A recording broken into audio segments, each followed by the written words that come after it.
بسم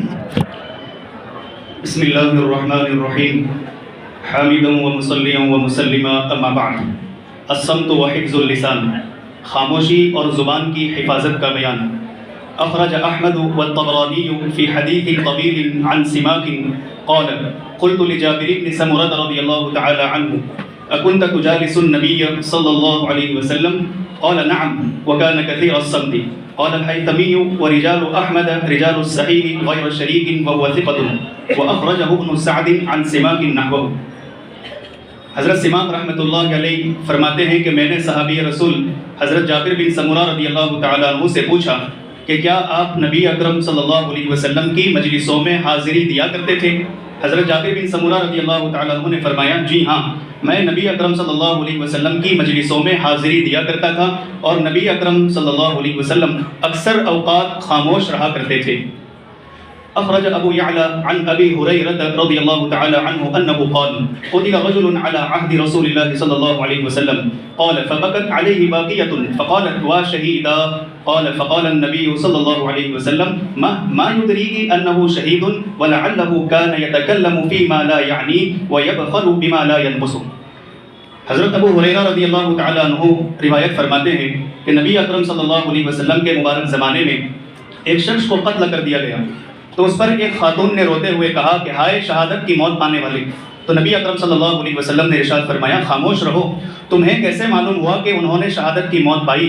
ممکن ہے وہ اپنی زندگی میں فضول اور بے فائدہ گفتگو کرتے رہے ہوں اور ان چیزوں کے خرچ کرنے میں بخل اور کنجوسی سے کام لیتے ہوں جن کو خرچ کرنے سے انہیں کسی طرح کی کوئی کمی واقع نہیں ہوتی۔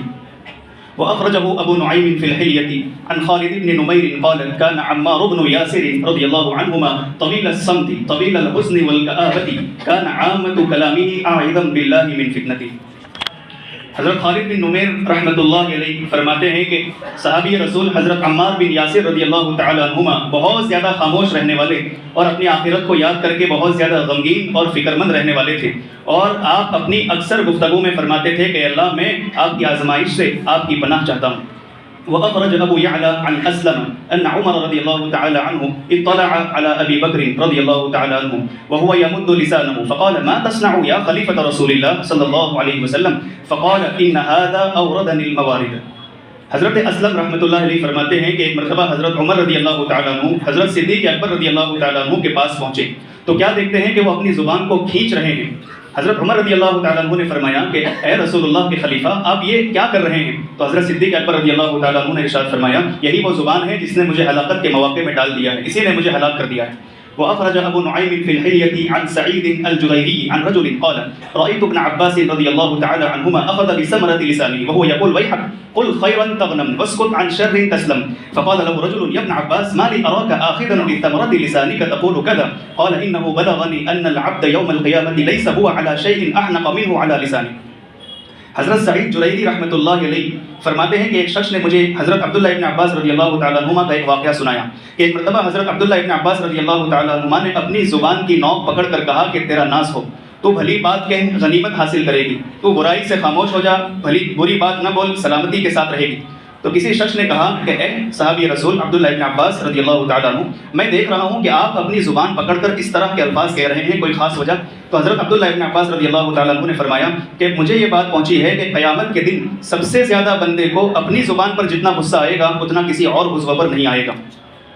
وأخرج ابن عساكر عن أبي الدرداء رضي الله تعالى عنه أنه قال تعلموا الصمت كما تعلمون الكلام فإن الصمت حلم عظيم وكن إلى أن تسمع أحرص منك إلى أن تتكلم ولا تتكلم في شيء لا يعنيك ولا تكن بضحاكا من غير عجب ولا مشاء إلى غير أرب كذا في الكنز۔